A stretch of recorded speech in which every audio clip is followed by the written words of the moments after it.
Awesome. I cannot see anybody right now, so if there are any questions or anything, just let me know. But thank you all for being here today. We're going to be talking about headaches and migraines and how to prevent, treat, and feel relief from those. So hopefully get some tips and tricks here today that you didn't know before. This is our disclaimer. Basically, it's just saying this is pretty generic advice. Your provider is going to be able to help kind of address what's going on with you and if there's any other kind of other conditions that could be impacting it. So don't disregard what your provider's saying just because of something I say here. This is going to be more general information. So today where we're going is we're going to talk about different types of headaches, tension, migraine headaches, cluster headaches, what your treatment options are, and when you should seek help if there's other red flags going on or if there is something going on. And also some different resources that are going to be helpful. But we'll get started here. So quick, fast facts about headaches. Some things that you might have not known about headaches. Headaches are our most common form of pain. They're also a large reason for missed days for work and school. People with migraines lose an average of 4 to 6 hours of 6 work days, full work days a year. And one of the most common reasons for visits to the doctor or for visiting your provider is for having headaches. And with the right kind of treatment, without having the right kind of treatment, headaches can interfere with your daily life and your quality of life overall. But there are some types of headaches that do run in families. So maybe you all kind of figured all of this if you're sitting in on this webinar and you're like, yeah, I know, I struggle with headaches, then it's a pain. But why do heads ache? Like, what is really the cause of headaches?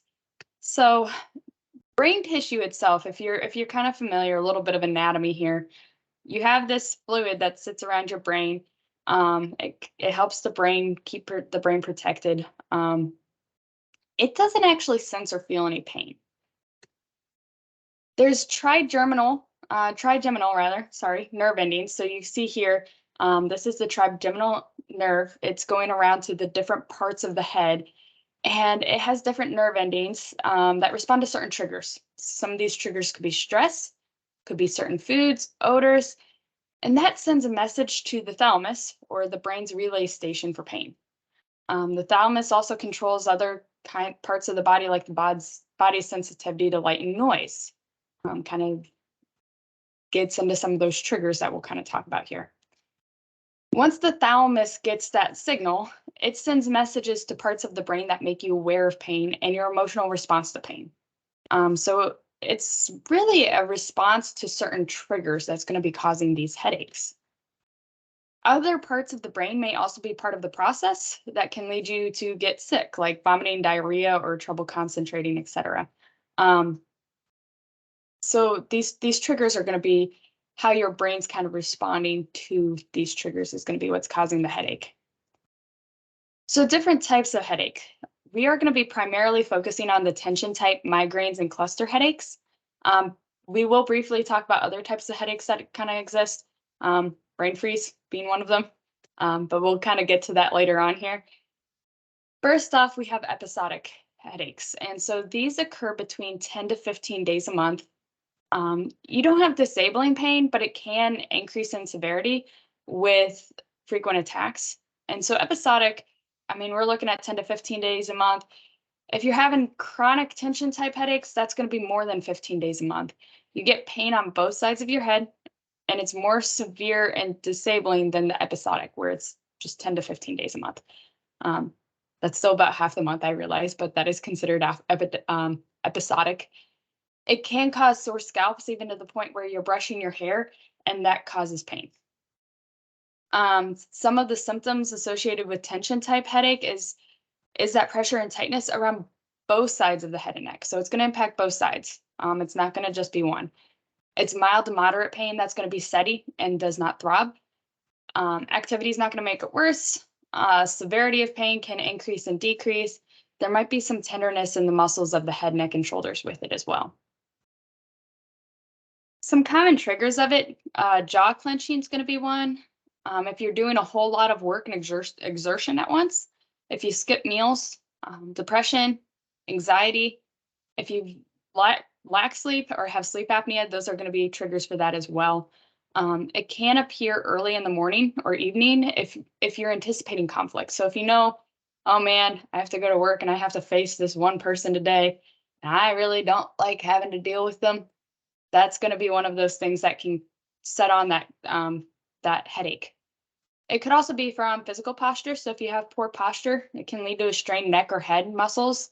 If you're holding your chin down all the time while you're reading, holding your phone down while you're reading, holding your phone between your ear and your shoulder while you're trying to talk on the phone, it could be from degenerative arthritis in the neck or have joint dysfunction as well. Then that brings us to migraines. So migraines type 2 that we're going to be talking about today. Migraines are a little bit different. They have moderate to severe pain. They are specifically worsened by light, noise, and motion. So it doesn't necessarily always cause it, but can make it worse. Some people have nausea and vomiting as well.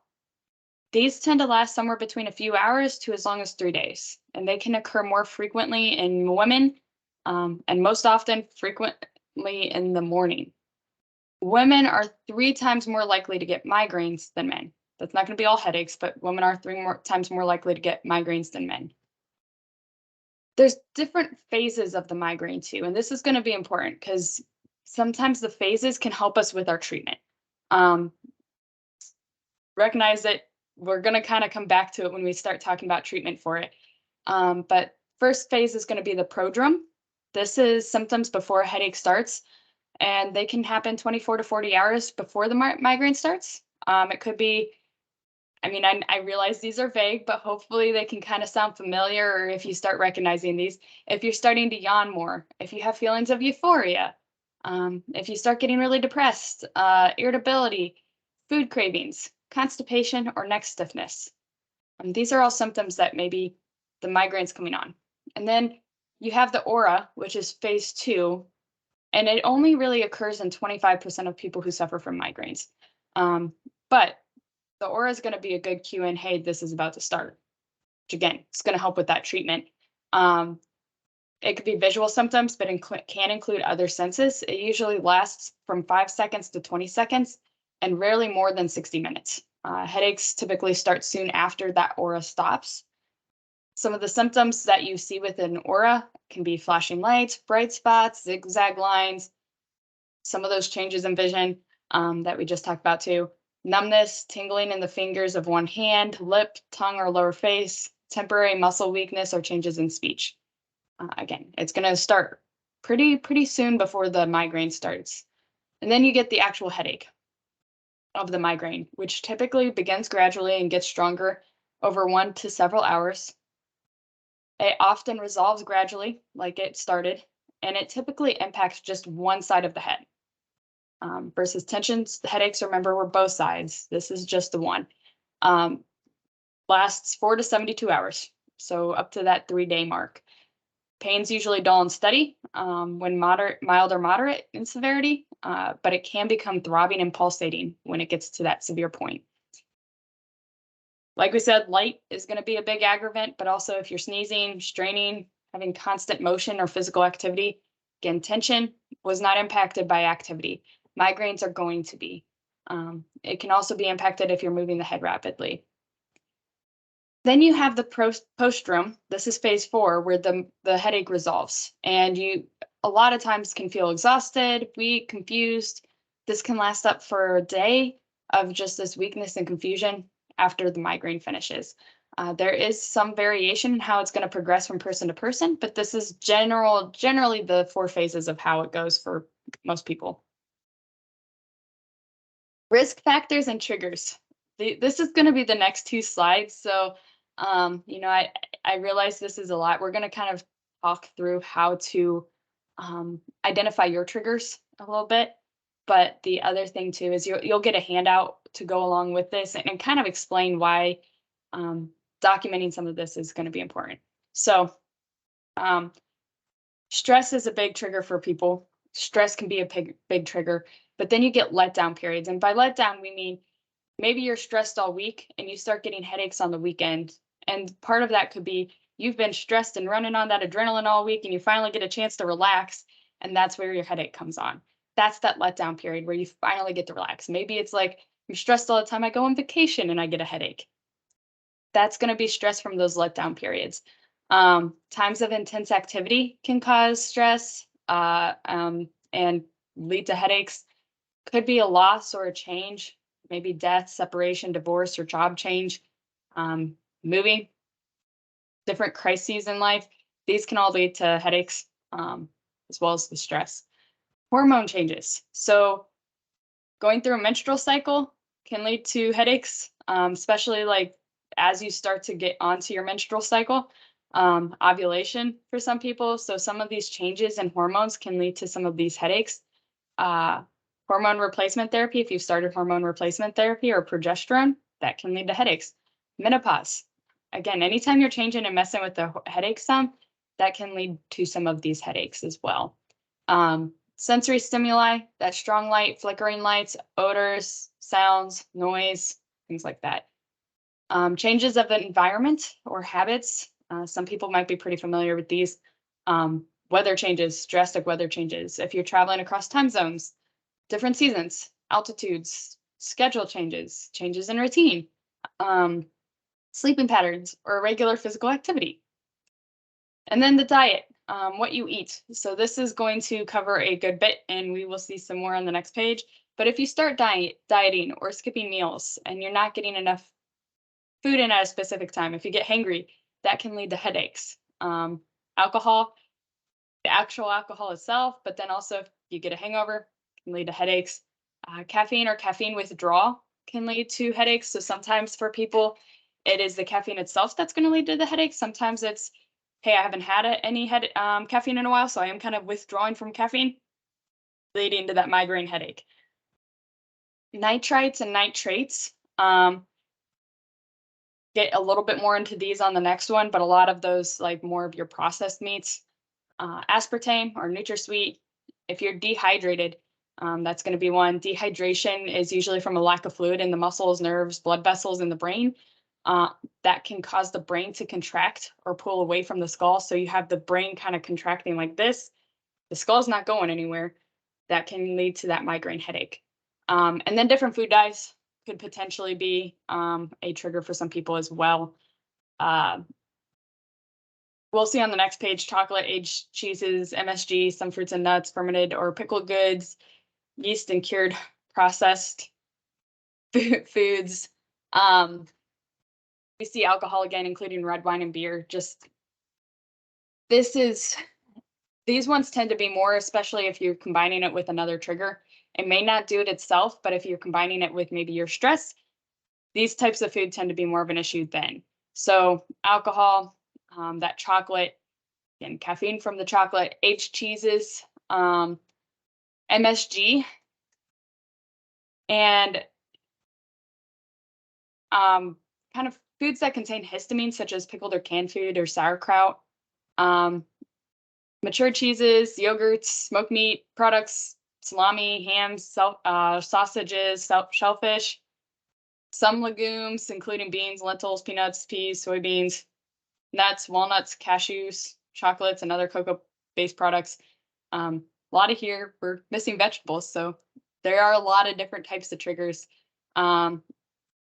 Caffeine is typically safe for most people. Kind of a note on that. Typically 200 milligrams is considered safe, but you should check with your provider because it is going to impact your blood pressure as well. Some medications that are going to be used to help treat migraines and treat headaches do have caffeine in them, and we'll kind of talk about why that is, but that can be a trigger for a lot of people too. Sulfites and alcohol, some fruits, apple cider, processed foods that contain preservatives, citrus fruits like lemons, oranges, and then the MSG is going to be in a lot of canned foods, monosodium glutamate. It's a preservative. And then we also have vitamins and herbal supplements, and then maybe even foods with tyramine. So this seems to be more of an issue with people who are on a type of antidepressant called MAOI. MAOI type antidepressants prevent the breakdown of tyramine, which is found in those aged cheeses, smoked fish, cured meats, liver, some types of beer, things like that. So Um, more of a concern for headaches for people with that type of antidepressant. And then other types of triggers, it could be emotional triggers, depression, stress, anxiety, bipolar disorder. Sleep, as a trigger, it could be a lack of sleep or if you just sleep way too much in a night. I know it's kind of all over the place on that one. There is a happy medium of sleep to get. Usually for most people, it tends to be around that 7 to 9 hours that we typically recommend. Not to say that there aren't any outliers on that, but that can be a trigger for headaches, fatigue, sleep disorders. And then other risk factors for migraines and triggers could be like if you've had a head trauma in the past, hit your head really hard, or epilepsy, certain medications, chemicals and substances. If you have motion sickness, if you have low blood sugar, you could be more prone to get a migraine. Tobacco users tend to be more likely to get headaches and migraines.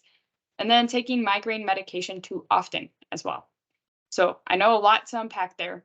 There is going to be a handout going out with this specific presentation recording to hopefully help kind of walk you through so you can kind of see it on paper. And we'll talk about kind of how to walk through some of those triggers. There is what's known as medication overuse headache as well. If it's not already complicated enough, medication overuse headaches are when you have frequent headaches to the point where you use medication super frequently to the where you're taking it just because you're scared you're even going to have a headache. So it's usually with over-the-counter medications. When you're taking it that frequently and you haven't even let yourself even have a chance of having a headache, it can lead to a rebound headache as the medication starts to wear off. This happens with a lot of pain meds too. So if you're taking maybe ibuprofen for knee pain, we'll use that as an example. You have that ibuprofen for the knee pain. Well, your body's not going to say, hey, I need to just apply this ibuprofen for my knee pain, not worry about the headache. So if you're taking a lot of ibuprofen for your knee, it's also going to take away the pain for the headache and can lead to that rebound headache. And your body starts to become more dependent on that medication. And then our third type of headaches here are our cluster headaches.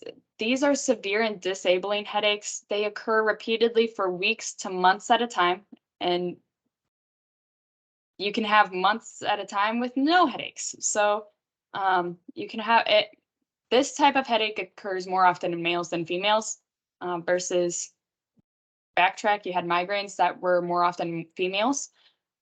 Usually starts between the age of 25 to 50 years old. It's more common in smokers and can create feelings of restlessness and agitation. These begin quickly without warning and reach a peak within minutes. And deep, excruciating, continuous, and explosive pain can be pretty disabling. A little bit of a typo there, sorry. Can have an attack up to 8 times per day, but usually each attack lasts somewhere between 15 minutes to 3 hours. Pain usually starts in or near an eye or a temple. So kind of really focused pain. And though it can start in that face, neck, or ear or side of the head too, it's always only on one side of the body, only on one side of the head. Associated with eye redness, tear production on the side of the head, and pain. Can have a stuffy nose, sweating, and pale skin. And can have light sensitivity in the eye of that side of the pain.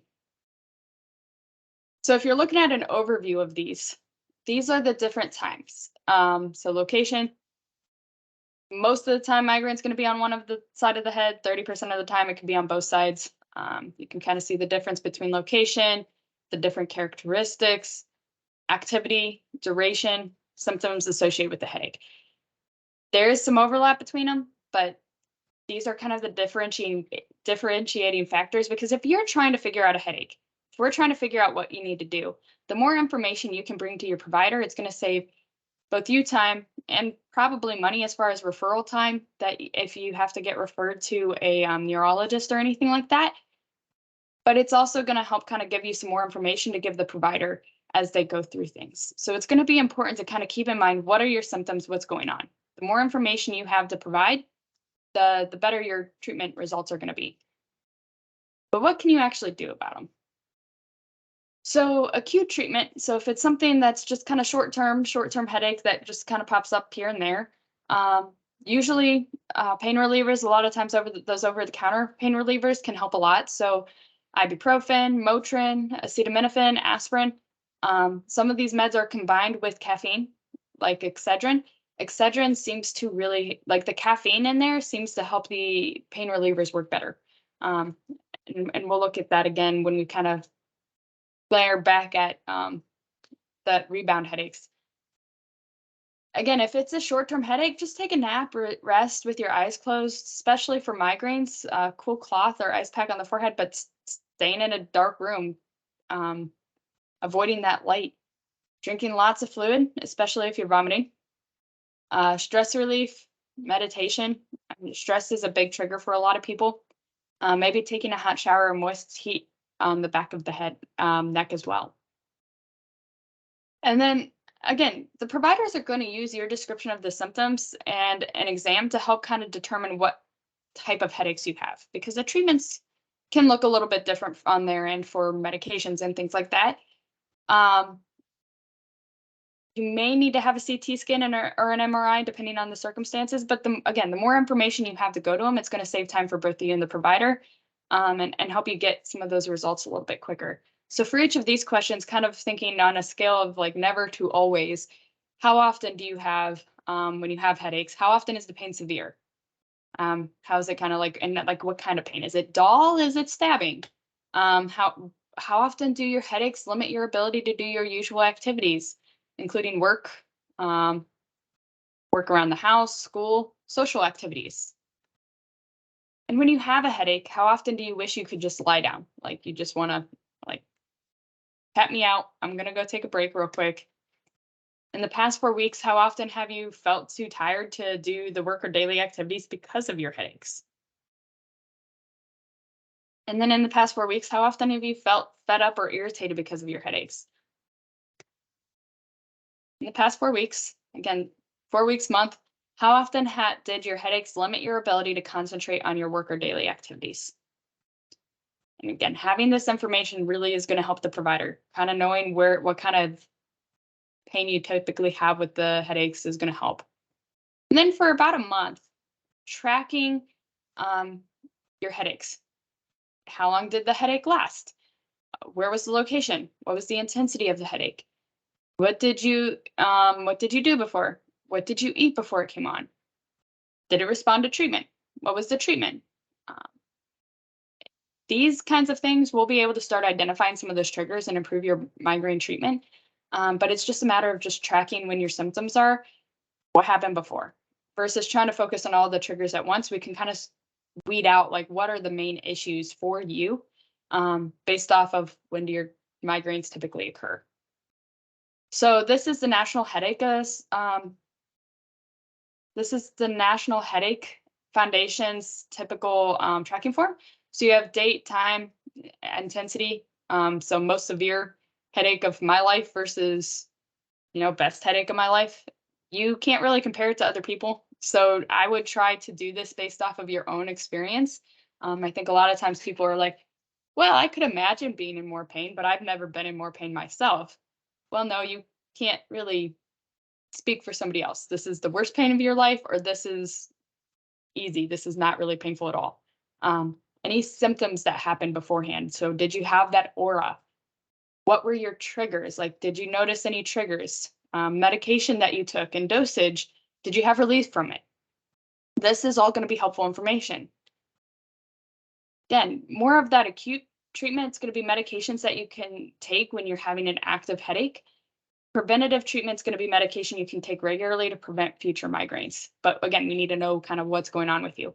Pain relievers usually work well for mild and acute headaches or headaches that occur less than 15 times a month. Avoiding medication overuse, getting away from that kind of rebound headaches. You should avoid medications that contain, I'm going to butcher how you say this, but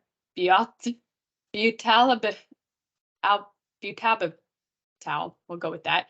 And any opioids or narcotics, if you're having a lot of those migraines, try not to use triptans or aspirin, acetaminophen, or caffeine combinations for more than 9 days a month.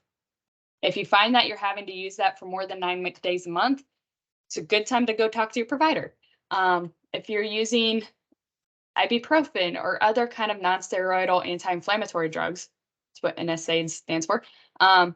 If you're using that more than 14 days a month, again, that's where you want to go back to your provider and kind of say, hey, this is getting to the point where I'm having to take this too often. You don't want to use it too much because those are going to be the kinds of situations you get into where you get those rebound headaches. If the pain relievers are not controlling the headache, talk to your provider. That's where there's other things that we can maybe do. Lifestyle factors, um, focus on the prevention. These are going to be how you help prevent these headaches and migraines going forward. Avoid triggers, limit the use of acute medication, headache medications if you can. Behavioral therapy and biofeedback training. Behavioral therapy looks at stress, anxiety, and depression and other mental health issues that can trigger or worsen headaches. Headaches can also cause difficulties around relationships for people too. If you're hurting, you tend to get short-tempered, or maybe you feel like you just get a lot of stress around one specific person, and that can create more pain and more issues with that relationship in daily living. What behavioral therapy is going to do is help address some of the stress, anger, and frustration associated with the headache pain, but also help break the cycle of triggers, thoughts, and outcomes, such as stress, anxiousness, kind of some of that anticipation. So if you're anticipating that stress, that can lead to the headache. So it's going to help break that cycle. Versus biofeedback training is going to provide instant information so you can observe and modify your body's reaction and not have to stress about it. Physical therapy. So there are some physical therapists that have a special interest or study in headaches. So finding a physical therapist that can specifically work with you on helping reduce those headaches. Good sleep hygiene, making sure you're getting enough sleep, but going to bed and waking up at the same time every day. I know, easier said than done, but trying to make sure you're getting good quality sleep too. Regular physical activity is going to help, and not using tobacco. Again, that tobacco can be a trigger. Decreasing alcohol use, decreasing or avoiding caffeine. So again, that caffeine use can be